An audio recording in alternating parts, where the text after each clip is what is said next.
옆에 계신 분들과 인사 나누겠습니다. 말씀 듣고 믿음으로 살겠습니다.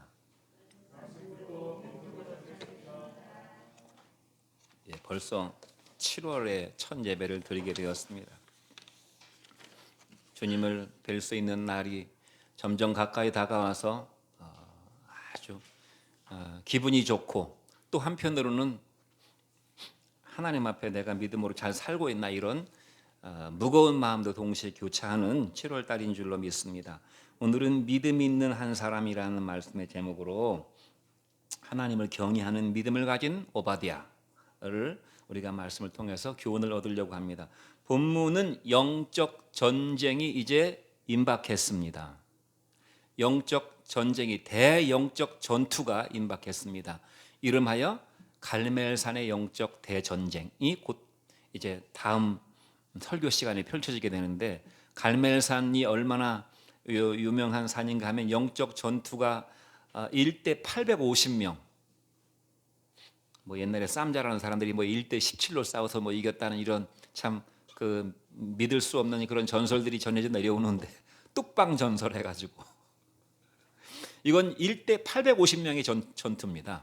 영적 전투인데, 엘리야와 바알과 아사라의 선지자들과의 그 어마어마한 영적 전투가 이제 갈멜산에서 벌어지는데, 그래서 이 갈멜산이 얼마나 유명한가 하면 우리나라에도 갈멜산 기도원이 있습니다. 저는 가보지 못했는데 굉장히 유명한 기도원이라고 알고 있어요. 갈멜산 기도원. 거기서 막 죽기 살기로 싸우는 것입니다. 영적으로. 그 영적 대전쟁에 이제 서막이 막 열리는 순간입니다.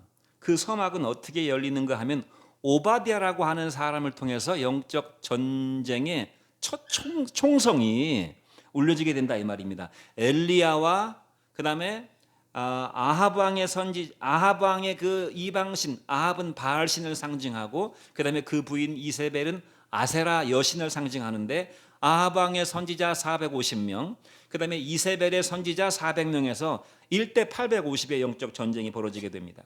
그러나 이것은 숫자의 문제가 아니고 참과 거짓의 전쟁입니다.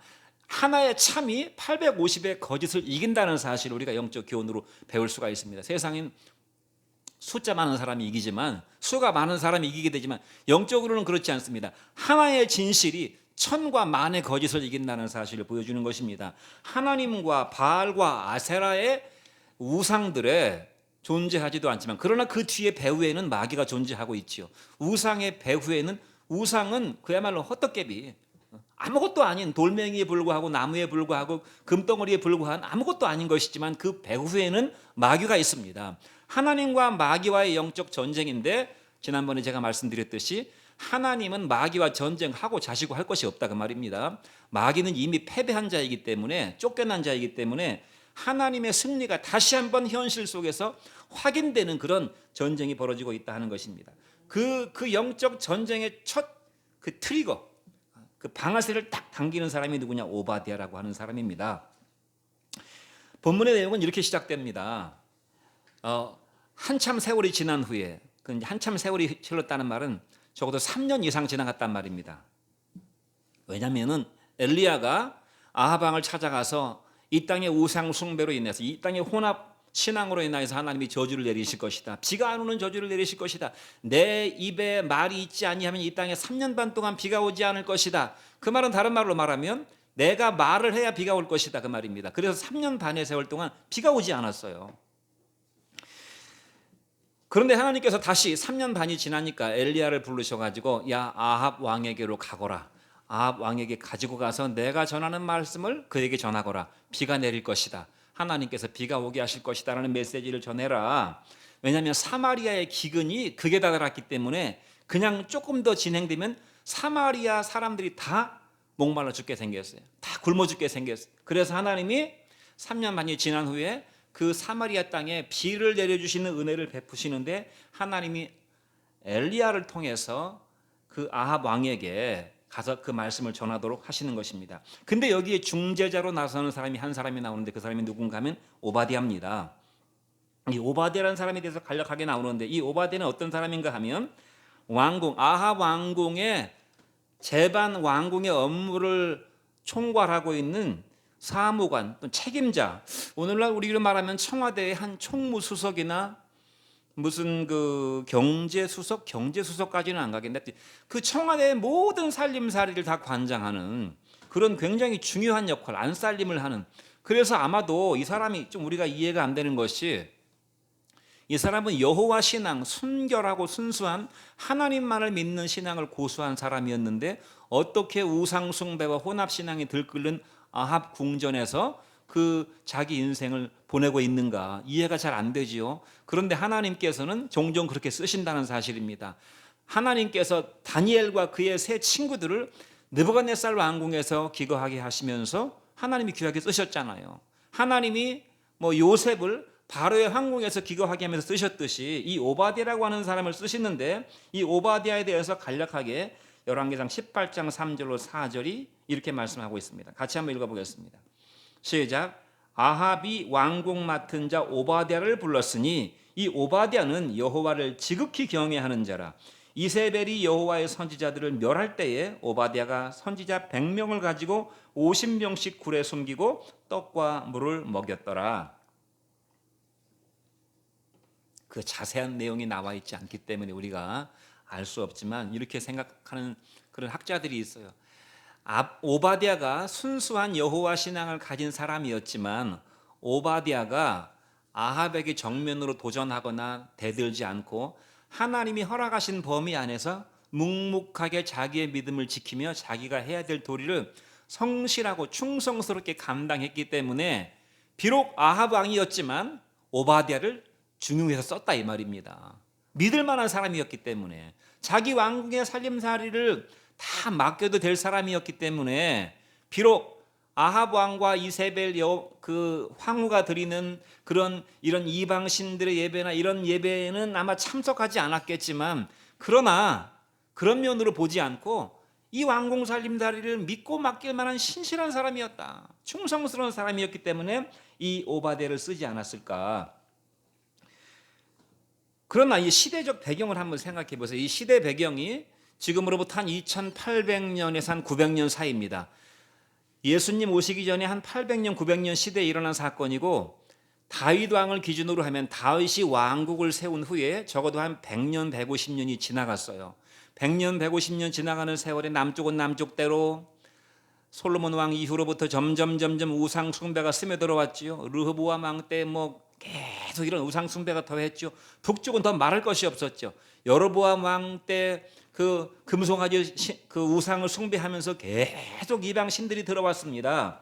이렇게 여호와의 신앙이 점점 혼합 신앙으로, 오늘날로 말하면 기복 신앙으로, 이 혼합 신앙이라는 건 기복 신앙입니다. 말하자면 하나님 빙자해 가지고 내 복 받고 내 욕망 채우고 내 소원 누리고 이 세상에서 잘 먹고 잘 살고 행복하게 살면 그만이다. 이것이 이 세상 모든 사람들의 공통점이에요. 이 세상에서 잘 먹고 잘 살고 호의호식하고 부귀영화 누리고 만수무강하면은 그것이 제일이라고 생각하는 이런 신앙이 바로 혼합신앙이다 이 말입니다. 여호와의 이름으로 이런 것들을 인생의 목표로 삼고 살아가는 사람들은 다 혼합신앙주의자들인 것이에요. 그 다음에 이 혼합신앙이 바알과 아합과 그의 부인 이세벨이 왕이 되고 왕후가 되면서 아주 노골적으로 이제 여호와 신앙은 거의 사라져버리고 노골적으로 바알 숭배 사상으로 바알 숭배 신앙으로 접어들게 되면서 거의 하나님이라고 하는 이름은 껍데기만 남아있고 이방 종교화 되었습니다. 이방 종교화. 그러니까 뒤에 나오겠지만 여호와를 믿고 섬기는 제사장들과 선지자들을 다 죽여버리고 그 다음에 자기들의 선지자들, 이방 종교, 바알 종교를 믿는 선지자들 850명을 데리고 와가지고 온 왕궁이 다 우상 숭배로 들끓는 그런 상황이 되었단 말입니다. 백성들은 어땠습니까? 백성들은 여호와 신앙과 바알 신앙 사이에서 양다리를 걸치고 여기 기웃 저기 기웃하면서 이기는 편 우리 편, 우세한 편 우리 편, 어떻게 가도 복만 받으면 된다는 이런 사고방식, 이런 사고방식을 가진 백성들이 대다수였어요. 그래서 다음 장에 나오는 영적 전투에서 하나님이 엘리야를 통해서 이스라엘 백성들을 꾸짖습니다. 너희가 하나님을 믿으려면 똑바로 믿고 부처님 믿으려면 차라리 가서 부처님 믿어라. 왜 양다리 걸치고 있느냐? 왜 예배당에다가 십자가 걸어놓고 한쪽에는 금신상 갖다 놓고 왜 여기서는 목탁도 드리고 불경 외우고 여기서는 찬송을 부르느냐? 역겨워서 못 참겠다. 하나님께서 그렇게 하시잖아요. 하나님 믿으려면 하나님은 온전히 믿고 이방신을 믿으려면 이방신을 믿어라. 하나님께서 그렇게 말씀하시는 거지. 백성들도 마찬가지였어요. 뭐 백성들이라고 착한 사람들이 아닙니다. 다 양다리 걸치고 자기 욕망 채우려고 눈에 불을 켜는 사람들이었어요. 아합과 이세벨이 모든 권력을 틀어주고 종교 권력과 정치 권력과 군사 권력과 모든 백성들을 다 감시하는 이런 정보 권력을 다 틀어주고서 서슬퍼런 아합과 이세벨 독재가 종교 독재, 군사 독재, 정치 독재가 이루어지고 있는 그런 상황 속에서 구역질나는 이방 신앙이 혼합된 그런 곳이 바로 예루살렘 그 북쪽이었습니다. 북쪽 이스라엘이었고 수도 사마리아였어요. 그뿐이 아니고 여호와를 믿는 여호와를 섬기는 제사장들과 선지자들을 전부 잡아다가 다 죽여버리는 박해 시대, 순교의 시대에 오바댜는 국내 대신으로 아합 왕의 왕궁의 모든 총무 책임자로 자기 할 일을 묵묵히 하고 있었다 그 말입니다. 자기 할 일을. 그러니까 이 사람이 한 일이 무엇인가 하면 이 사람이 자기가 가지고 있는 권력, 나름대로 권력이 있지요. 왕궁의 비서관이니까. 그 다음에 돈도 있었겠죠. 돈도 있었겠죠. 그래서 그 막 참혹한 선지자들을 잡아 죽이는 이런 순교의 참극이 벌어지고 있는 그런 와중에 100명의 여호와를 믿고 섬기는 선지자들을 빼돌려 가지고 100명을 피신시켜서 50명씩 굴에 기거하게 하면서 그들을 먹고 살게 해주는 그러한 역할을 했다고 성경이 말씀하고 있어요. 만약에 그런 역할을 했다는 그런 역할을 한 그런 하나님의 일을 한 전력이 없었으면 오바댜는 여기 성경에 등장하지 않았을 것입니다. 그러니까 우리가 돈을 왜 벌어야 되는지 열심히 공부해가지고 왜 출세하고 성공해서 높은 자리에 올라가야 되는지를 보여주는 것입니다. 돈을 왜 법니까? 이런 데 쓰려고 버는 것입니다. 하나님의 일꾼들, 하나님의 사람을 살리고 세우고 서포트하려고. 높은 자리에 왜 올라갑니까? 높은 권력의 자리에 올라가서 떵떵거리고 뇌물 먹고 권력을 이용해서 부를 축적하고 이런 것이 아니고 높은 자리에 올라가면 많은 권세가 주어지니까 이 힘을 이용해서 하나님의 선한 일을 하라고 하나님이 권력도 주시고 돈도 주시는 것입니다. 오바댜가 바로 그런 사람이었어요. 어떻게 오바댜가 이 아합과 아세라의 이 서슬퍼런 독재에서 겁없이 간 크게 이런 일을 감당할 수가 있었는가? 오바댜가 어떻게 이렇게 할 수 있었는가? 어떻게 이렇게 행동할 수 있었는가? 하는 것입니다. 행동이 중요한 것입니다. 말로는 무슨 말도 할 수 있고 말로는 어떤 변명도 할 수 있고 말로는 만리장성도 쌓을 수가 있고 마음으로는 무슨 마음을 먹지 못하겠습니까? 그러나 행동으로 드러나는 것이 하나님을 기쁘게 하고 하나님이 역사하시는 빌미가 되는 말하자 아까 제가 말씀드린 것처럼 트리거 방아쇠가 되는 그런 역할을 한다는 것입니다. 절체절명의 상황입니다. 지금 막 왕궁에서 막 선지자들을 잡아 죽이는 상황이에요.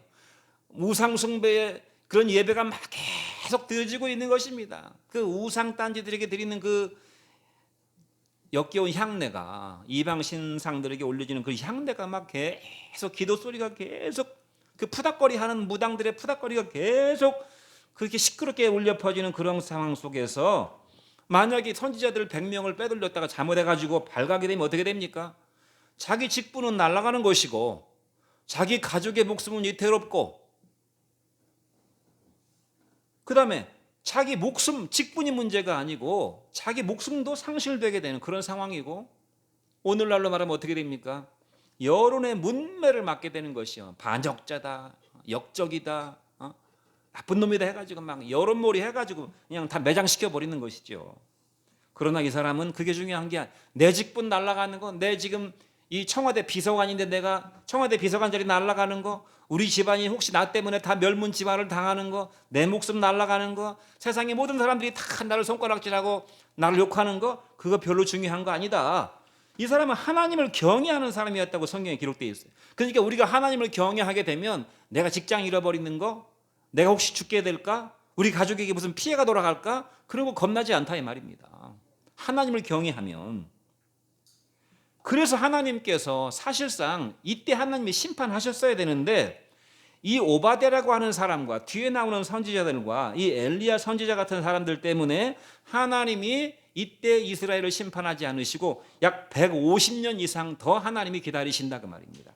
150년 이상 왜 하나님이 기다리셨습니까?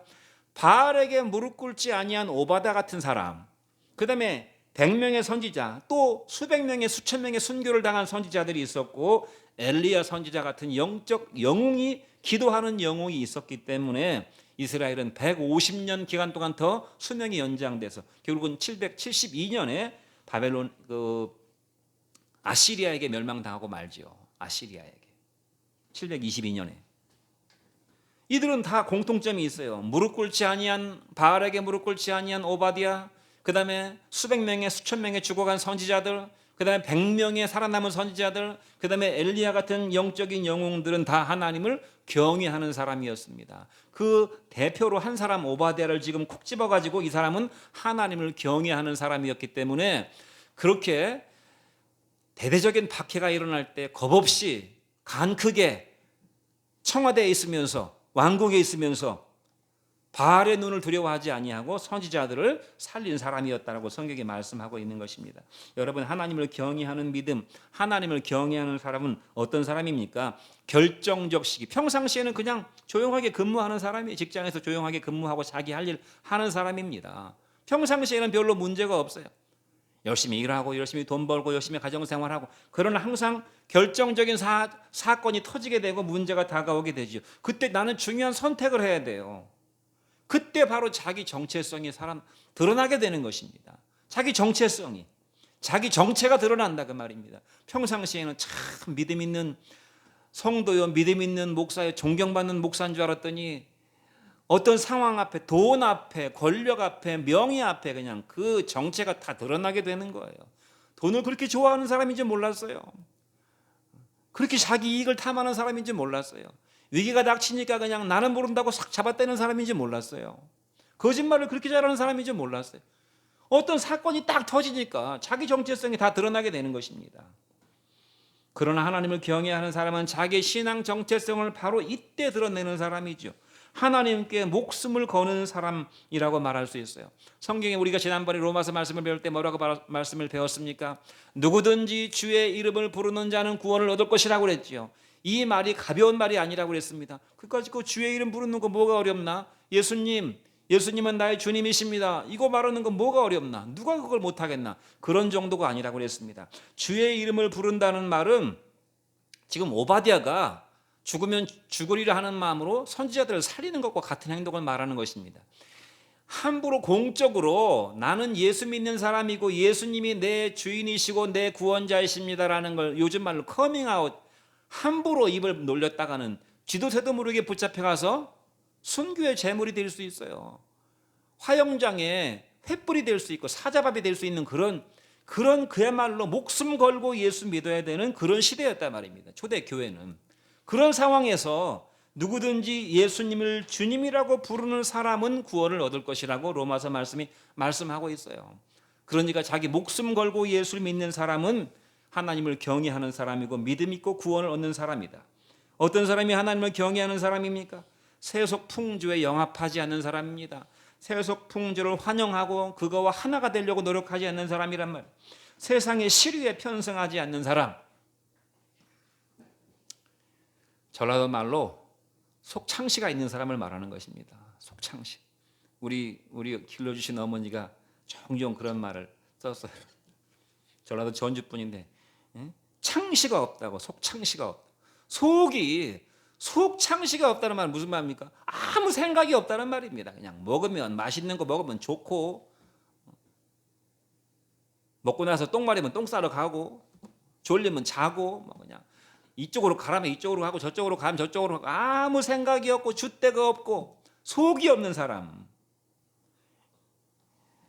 그러나 하나님을 경외하는 사람은 자기 속이 있는 사람이에요. 저 사람은 겉모습만 봐갖고는 알 수가, 저런 깊은 속이 있는 사람이구나.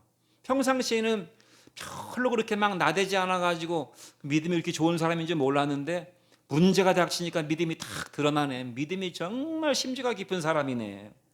이런 사람이 하나님을 경외하는 사람이에요. 그냥 평상시에 방방 뜨는 사람은 알 수 없는 사람이에요. 평상시에 방방 뜨는 사람. 여러분, 경외하는 사람은 말 그대로 하나님을 경배하고 예배하고 하나님을 두려워하는 사람입니다. 하나님을 자기 같은 사람으로, 하나님을 하나님이 아니라 사람 같은 하나님으로 생각하면 안 되는 것인데, 많은 사람들이 하나님을 자기만 같은 줄 알고 생각하는 사람들이 많이 있어요. 내면성이 있고 속이 깊은 사람이고 영적 가치관이 말씀에 깊이 뿌리 내린 사람입니다. 이런 사람은 고린도전서의 말씀대로 영에 속한 사람입니다. 세상과는 다른 사람입니다. 같은 듯 하지만 깊은 속을 보면 달라요. 그런데 다른 듯한데 알고 보면 같은 사람들 있어요. 교회 다니는 모습을 봐서는 세상 사람과 다른 사람인 줄 알았더니 깊이 들여다보니까 결국은 세상 사람이랑 다를 바가 없는 사람들도 많이 있잖아요. 하나님을 경외함이 없는 사람. 여러분, 노아 시대 하나님께서 이 전 세계를 물로 심판하셨는데 거기 창세기 6장 3절 말씀을 같이 한번 읽어보겠습니다. 거기 뭐라고 되어 있는가? 여호와께서 이르시되 나의 영이 영원히 사람과 함께하지 아니하리니 이는 그들이 육신이 됨이라 그러나 그들의 날은 120년이 되리라 하시니라.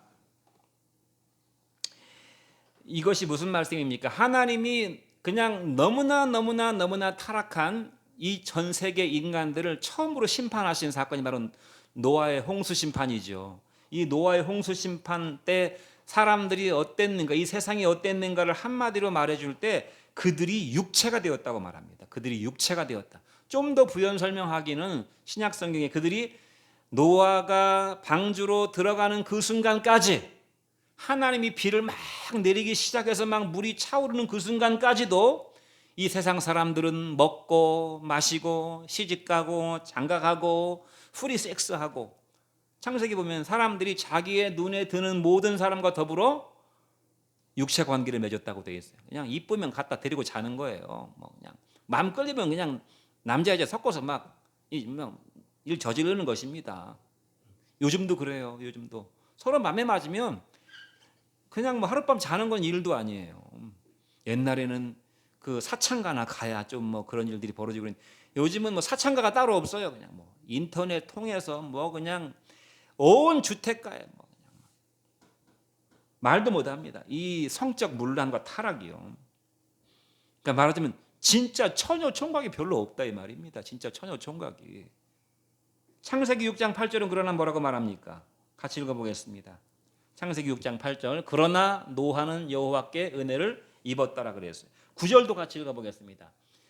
이것이 노아의 족본이라. 노아는 의인이요 당대 완전한 자라. 그는 하나님과 동행했다고 그랬어요. 노아가 의인이었다는 말은 신약 성경으로 말하면 노아는 십자가의 의를 갖고 있는 사람이었고, 그 다음에 완전한 사람이었다는 말은 사람이 어떻게 행위로 완전할 수 있습니까? 완전히 믿음으로 산 사람이었다는 말이고, 하나님과 동행했다는 말은 행실이 발랐다는 말입니다. 믿음으로 실제로 삶으로서도 하나님 앞에 믿음으로 행동했다는 말입니다. 고린도전서 2장 14절로 3장 4절에 보면 세 부류의 사람들이 나옵니다. 첫 번째는 육에 속한 사람입니다. 여기도 육이라고 할 때 플래시라고 그래가지고 육체, 이 고기 덩어리라는 표현을 썼습니다. 사람들이 다 고기 덩어리의 인생을 산다 그 말입니다. 우리 먹은 게 다 먹어서 생긴 몸이잖아요. 좀 비하해서 말하면 이 몸뚱아리잖아요. 이 몸뚱아리는 고기입니다. 그냥 고기 덩어리인 것이에요. 이 고기 덩어리를 유지하려고 계속 먹는 것입니다. 이 고기 덩어리를 건강하게 유지하려고 운동도 하고 약도 먹고 하는 것입니다. 이 고기 유지하려고. 사람들이 인생 사는 것이 다 무엇입니까? 다 먹고 사는 얘기입니다. 다 먹고 육체의 삶을 유지하는 게 이 세상의 인생이에요.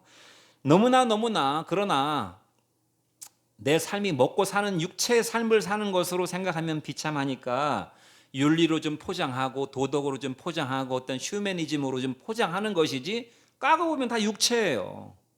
남는 건 육체밖에 없고 이것은 곧 썩어 없어지게 되는 것이다 이 말입니다. 이렇게 육에 속한 삶을 살아가는 한 부류의 사람들이 있고, 두 번째는 육신에 속한 사람이라고 성경에 나옵니다. 이 사람들은 누군가 하면 세속적 크리스찬을 가리킵니다. 성경은 베이비 크리스찬, 젖 먹는 크리스찬이라고 되어 있어요. 젖 먹는 크리스찬이란 말은 무슨 말입니까? 영적으로 사리 분별을 못하는 사람입니다. 자립적으로 살아가지 못하는 사람이에요. 자립적으로 예배 하나 자기의 의지와 자기의 발로 예배 하나 올 수 있는 그런 그 힘이 없어요. 말씀을 줘도 스스로는 알아듣지를 못합니다. 이런 사람들은 세속적 크리스찬인데 이런 사람들에게는 구원이 있을지 없을지 알 수가 없어요. 정말 그럼에도 불구하고 하나님의 은혜를 받는다면 구원을 받겠지만, 그러나 교회 안에는 이 세속적 크리스찬들, 이 젖먹이 크리스찬들이 무궁무진하게 많이 있기 때문에 성경은 구원받을 자가 많지 않다고 그랬어요. 세 번째는 영에 속한 사람입니다. 이 영에 속한 사람은 어떤 사람입니까? 바로 하나님을 경외하는 사람이에요. 하나님을 두려워하는 사람, 속이 있는 사람, 속에 하나님의 영이 거하는 사람, 하나님의 영이 그 사람의 삶을 컨트롤하는 사람이 바로 영에 속한 사람입니다. 이런 사람들이 하나님을 경외하는 성도에, 이런 사람은 뭔가 달라도 다릅니다. 결정적으로 깊이 들어가 보면 달라요. 속이 있는 사람이에요. 속이 다른 사람이고 이 세상과는 근본이 다른 사람입니다. 그리고 이 사람들은 이 세상에 살고 있지만 곧 우리가 들어가게 될 다음 세상, 저 세상을 준비하는 사람들입니다. 저 세상을 준비하는 사람, 예수님의 재림을 준비하는 사람이에요. 고린도전서 7장 29절 말씀을 같이 한번 읽어보겠습니다. 시작. 형제들아, 내가 이 말을 하노니 그 때가 단축하여진 고로 이후부터 안에 있는 자들은 없는 자같이 하라. 뒤에 쭉 이어지는데 때가 단축되었다는 말은 무슨 말입니까? 우리가 지난주 예배 드릴 때보다 예수님 오실 날이, 아니면 우리가 하나님 앞에 갈 날이 일주일 당겨졌죠. 때가 점점 단축되고 있다는 말입니다. 기회가, 우리가 하나님을 위해 믿음으로 살 수 있는 기회가 점점 줄어들고 있기 때문에 지금부터는 우리가 이런 삶을 살아야 된다. 무슨 말입니까? 아내가 있는 사람은 아내가 없는 사람인 것처럼 살아라 그랬어요. 우는 사람은 울지 않는 자처럼 살고, 기쁜 사람은 기쁘지 않은 자처럼 살고, 부자는 가난한 자처럼 살고, 세상 쓸 물건이 많이 있는 사람은 그거 다 쓰지 못하는 사람인 것처럼 살아라. 이 말씀을 조금 더 자세히 설명하면 이런 것입니다. 왜 아내가 있는데 아내가 없는 사람인 것처럼 살라는 말입니까? 아내가 있는 사람은요, 물론 아내가 축복이지만 자꾸 아내 중심으로 살게끔 되어 있습니다. 아내 중심의 관계를 계속 이렇게 유지하면서. 그런데 아내가 있는 사람은 이제 아내가 없는 사람처럼 살라는 말은 무슨 말입니까? 아내 중심으로 살지 말란 말입니다. 남편 중심으로 살지 말란 말입니다. 부부 중심으로 살지 말란 말입니다. 왜냐하면 때가 얼마 안 남았기 때문에. 자, 우는 자들은 어떤 자들입니까? 인생을 살다 보니까 부모님이 돌아가셨어요. 사랑하는 배우자가 죽었어요. 심지어는 자식이 죽었어요. 하던 사업이 잘 안 돼서 망했어요. 얼마나 울 일이 많습니까? 슬픈 일이 얼마나 많고 우울한 일이 얼마나 많아요. 그러나 우는 사람들은 울지 않는 자처럼 그렇게 슬픈 일에 매여가지고 네 감정이 다운되고 그냥 힘이 하나도 없고 죽을 상하고 살지 말아라 그 말입니다. 기쁜 사람은 또 어떻습니까? 반대, 이 사람은 그냥 가정이 너무 행복해. 부부관계도 너무 좋고 자식들도 전부 자기 역할 잘해주고 부모 말씀 잘 듣고 그냥 가정이 그냥 해피하우스예요. 스위트홈이에요. 가정이 행복의 산실이에요. 너무너무 기뻐서 어쩔 줄 몰라요. 여유도 있어가지고 여행도 다니고 외식도 하고 뭐 사고 싶은 거 사고 얼마나 행복한 가정인지 몰라요. 그러나 행복한 가정, 행복한 인생은 너무 행복한 그런 행복감에 젖어 살지 말라는 것입니다. 부자들은 부자 티 내지 말고 살으라는 말이에요. 세상 쓸 물건이 많은 사람들은 거기 성경이 뭐라고 되어 있냐면 should not be attached라고 되어 있으니까 거기에 붙잡혀 살지 말라는 말입니다. 또 앞에 나와 있는 것처럼 안에 있는 사람은 없는 자처럼, 우는 사람은 울지 않는 자처럼, 기쁜 사람은 기쁘지 않은 사람처럼, 부자는 가난한 자처럼 살라는 말 속에는 뭐라고 또 영어 성경은 되어 있냐면 거기에 흡수당하는 인생을 살지 말라고 되어 있어요. 왜 그렇습니까? 이 세상의 외형은 지나갑니다 그랬어요. 그러니까 그런 것들은 지나가는 것이라는 것입니다. 내가 아무리 행복하고 내가 아무리 기뻐도 사업이 성공하고 막 월급이 오르고 막 주식이 올라가지고 막 사는 아파트 값이 올라가지고 막 평생 돈 걱정 근심 없이 살아갈 것 같은 그런 기쁨이 막 있어도 그거 다 지나가는 것이, 내가 이렇게 잡아줄 수 없다는 것입니다. 아무리 돈이 많아도 지나간단 말입니다. 지나가는 것 똑같은 것이에요. 행복도 지나가는 것이고, 너가 지금 인생 살면서 슬픈 일을 당해서 네 마음이 슬픈 거 알지만 그 슬픔도 잠깐 지나가는 것이라는 것입니다. 부자도 그 부자가 영원하지 않은 것이고, 이 세상 쓸 물건을 아무리 많이 쌓아놔도 그것도 다 쓸 수 없는 것이고 다 지나가는 것이라. 그러므로 하나님을 바라보고 살아라, 믿음으로 살아라, 그 말입니다. 결국 오바댜의 경외하는 믿음은 어떻게 되었습니까? 100명의 선지자를 살렸잖아요. 100명의 선지자가 나중에 이 다음 단계, 몇십 년 세월이 흐른 뒤에 그 다음 엘리야의 선지 사역을 승계하는 사람이 누굽니까? 엘리사지요. 엘리사 때 또 영적 전투가 벌어집니다. 이 엘리사가 이 끝나지 않는 엘리야 선지자가 그 위대한 영적 전투를 갈멜산에서 승리해가지고 정말 하나님이 역사하는 세상이 올 줄 알았는데 쉽게 바뀌지 않는 거예요. 계속 아합과 이세벨의 독재가, 그 다음에 그 우상 숭배가 계속되니까 엘리야 선지자의 사역을 이어받아서 선지 사역을 하는데 너무너무 이제 절망에 대해서 로뎀나무 아래서 그냥 차라리 죽어버렸으면 좋겠다, 이 절망하고 있으니까 하나님께서 뭐라고 말씀하셨습니까? 야, 절망하지 마라. 내가 바알에게 무릎 꿇지 아니한 하나님의 일꾼들을 7,500명을 내가 남겨두었다. 하나님께서 그렇게 말씀하셨잖아요. 7,500명. 그러니까 살아남은 100명의 선지자가 계속 복음을 전파해가지고 엘리사 시대 때 7,500명의 선지자들이 역사하고 있었다, 이 말입니다.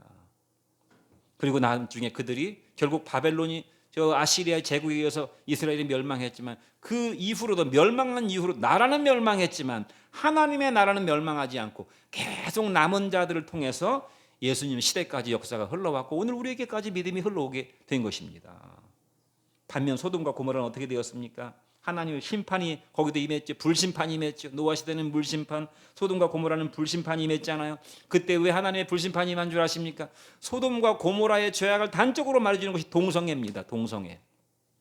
소돔과 고모라는 동성애의 도시였습니다. 동성애의 도시. 사더마이트. 소돔 사람들 같은 죄. 영어 한번 찾아보세요. 사도마이트라고 그러면 동성애를 가리키는 것입니다. 얼마나 동성애가 많이 일어났으면 그 소돔이라는 별명이 사도마이트, 동성애 도시라는 말입니다. 동성애 도시. 성적 동성애를 할 정도면 성적 타락은 말도 못합니다. 오늘날 우리 시대도 마찬가지예요. 정신 나간 사탄의 앞잡이 역할을 하는 국회의원들이 동성애 차별금지법, 나중에는 더 가면 이제 동성애 결혼 합법적인 동성애 결혼도 이제 법을 만들 것입니다. 보나마나 정신 나간 인간들이 인간의 자유를 극대화하고, 야, 남자건 여자건 여자랑 섹스를 하건 남자면 남자끼리 하건 뭔 상관이냐, 자기가 하고 싶은 대로 가서 하고 사는 거지. 결혼은 왜 못하냐? 왜 꼭 남자 여자만 결혼해야 돼? 남자가 남자끼리 결혼하고 여자가 여자끼리 결혼하는 거 왜 안 되는 거야? 내가 하고 싶으면 하는 것이지. 이런 것이 바로 이제 동성애 법인데요. 이거를 차별을 두지 말라고, 오히려 그들의 권위를, 그들은 소수자이기 때문에 더 위해줘야 된다고 만들어내는 법들이 바로 이런 차별금지법이에요. 끔찍한 법입니다. 그리고 제가 이런 차별금지법에 대해서 그것은 죄악입니다, 그것은 하나님 앞에 죄 짓는 것이고 심판이 있는 것이고 그것은 나쁜 것입니다, 그렇게 말하면요, 제가 그들의 명예를 훼손했기 때문에 제가 명예훼손죄로 고소당하게 되는 것입니다. 그러면 제가 그냥 1년 2년 깜빵에 들어갔다 나오면 상관이 없지만요, 이 교묘한 사람들은 깜빵에 들어가 썩는 것 정도로 끝나는 것이 아니라 손해배상을 청구합니다. 그러면 우리 예배당 다 내줘야 돼요. 우리 집 뭐 전세금 다 뺏어줘야 돼요. 손해배상 막 몇천만 원씩 몇 억씩 청구한단 말입니다. 이런 악한 시대를 우리가 살고 있어요. 그때 하나님께서 뭐라고 그랬어요? 이 아브라함이 거기 내 조카 롯이 그 소돔이란 도시에 살고 있는데, 거기서 자리 잡고 살고 있는데 성공해가지고 나름 고생해서 그 소돔으로 이민 가가지고 살고 있는데 어떻게 하지? 그 소돔이란 도시를 하나님이 심판하신다고 그러는데, 그러니까 하나님, 이 아브라함이 나가서 기도할 때 뭐라고 그럽니까? 하나님, 거기에 죄인들이 많이 있지만 거기에도 의인들이 있지 않습니까? 하나님께서 의인이 살고 있는 그런 도시를 죄인과 함께 도매금으로 멸망하신다는 것은 말이 안 됩니다. 그러면서 뭐라고 말합니까? 거기에 의인 50명이 있으면 하나님께서 어떻게 하시겠습니까? 그래, 의인 50명이 있다면 내가 심판하지 않으마.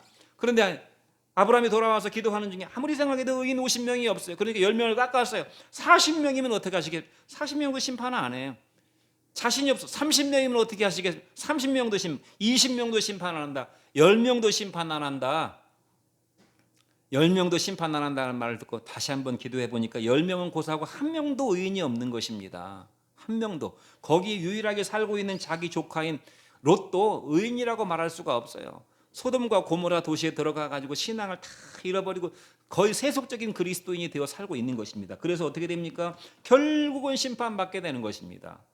롯도 그 부인은 그 소돔에 이민 가가지고 그냥 고생해서 벌어놓은 돈과 폐물과 사놓은 빌딩과 그런 거 전부 불과유황으로 심판받는 거 너무 아까워서 뒤돌아보다가 그냥 미련을 못 버리고 뒤돌아보다가 소금 기둥이 되어버리고 그 딸들도 믿음으로 키우지 못했기 때문에 아버지와의 근친 상간을 저지르게 돼가지고 이방 족속들을 낳게 되는 이런 사건이 벌어지고 말았잖아요. 겨우 자기 목숨 부지해서 롯만 살았잖아요. 여러분, 하나님을 경외하는 믿음만이 최후 승리를 이룬다는 사실을 기억하시기 바랍니다. 마지막으로 잠언 1장 7절 말씀을 보시겠습니다. 시작. 여호와를 경외하는 것이 지식의 근본이거늘 미련한 자는 지혜와 훈계를 멸시한다. 여호와를 경외하는 믿음만이 우리가 알아야 될 지식의 근본이다. 영어의 ABC고 한국의 기역, 니은, 디귿이고 한글에 숫자에 1, 2, 3이에요. 1, 2, 3을 모르고 어떻게 더하기 빼기를 합니까? 기역, 니은, 디귿을 모르고 어떻게 한글을 쓸 수가 있고 읽을 수가 있겠습니까? 여호와를 경외하는 하나님 두려워하는 신앙을 모르고서야 어떻게 하나님을 안다고 말할 수가 있겠습니까? 제가 신학교 때 제가 이 말씀도 몇 번 드렸는데 신학교 때 이런 말씀을 기독교인들이 하나님을 교회를 오래 다니면 오래 다닐수록 오히려 안 믿는 사람들은 하나님에 대한 이 막연한 두려움이 있어요.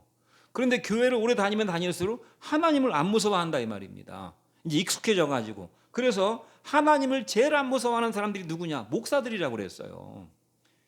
하나님을 제일 안 무서워하는 사람들이 목사라는 것입니다. 그러니까 교회에서 성도하고 간음을 저지르고 막 헌금도 자기 마음대로 써버리고 막 연봉도 막 고액 연봉 받아버리고 최상 위층의 그걸 누리면서 하나님이 복 주면 나같이 됩니다. 나는 교회 사업에서 비즈니스 성공한 성공 사례예요. 성공한 기업인이에요, 기업인. 그런 이미지를 풍긴 하나님 두려운 줄 모르고 이렇게 하나님의 이름으로 여러분도 나같이 기도 열심히 하시고 주를 위해서 그냥 인생을 헌신하면 복을 받는 것입니다. 이런 식의 왜곡된 복음을 서슴없이 전파하고 있는 하나님을 경외하는 믿음이 없기 때문에 그런 것입니다. 성도들에게는 돈 욕심 부리지 마라 그러면서 자기는 돈 욕심 잔뜩 부리고 성도들에게는 간음하지 말라고 자기는 뒤로 간음하고 하나님이 전혀 무섭지 않은 것입니다. 엘리 시대 때도 그랬잖아요. 엘리 제사장이 하나님을 두려워하지 않았고 엘리의 아들들은 전혀 하나님을 두려워하지 않았습니다. 성전에서 매일같이 제사를 드리면서도 하나님 두려운 줄 몰라서 성전에 제사 드리러 온 여인들을 성추행하고 성폭행하고 그런 일들이 다반사로 벌어지고 있었어요. 하나님을 경외하지 않으니까 함부로 죄짓고 자기를 의지하고 혼합주의 신앙으로 살아가는 제가 마지막으로 이런 생각을 해봤어요. 그러면 하나님을 경외하는 사람은 누구일까? 여러분 바닷물이 3%의 소금만 머금고 있으면 바닷물처럼 짠 소금기를 발휘한다고 그럽니다. 전 세계를 돌아보니까 마지막 소망 하나님이 마지막 예수님 오시기 임박해서 마지막 소망으로 쓰실 나라가 어떤 나라일까 생각해 보니까 저는 미국과 대한민국 이 두 나라 밖에는 없다고 생각이 됩니다.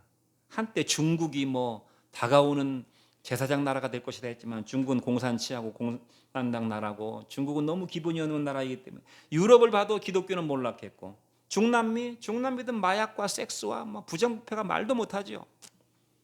중동은 다 이슬람 국가고 인도 대륙이나 이런 동남아시아 어디를 봐도 여호와를 경외하고 하나님 앞에 충성하고 예배드리고 그래도 이만큼 우리나라만큼 그래도 깨어있는 사람들이 있는 나라가 미국하고 우리나라밖에 없어요.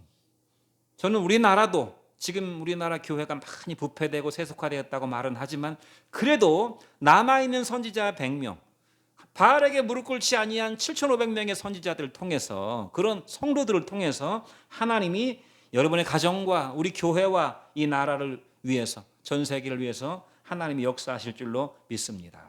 기도하겠습니다. 은혜로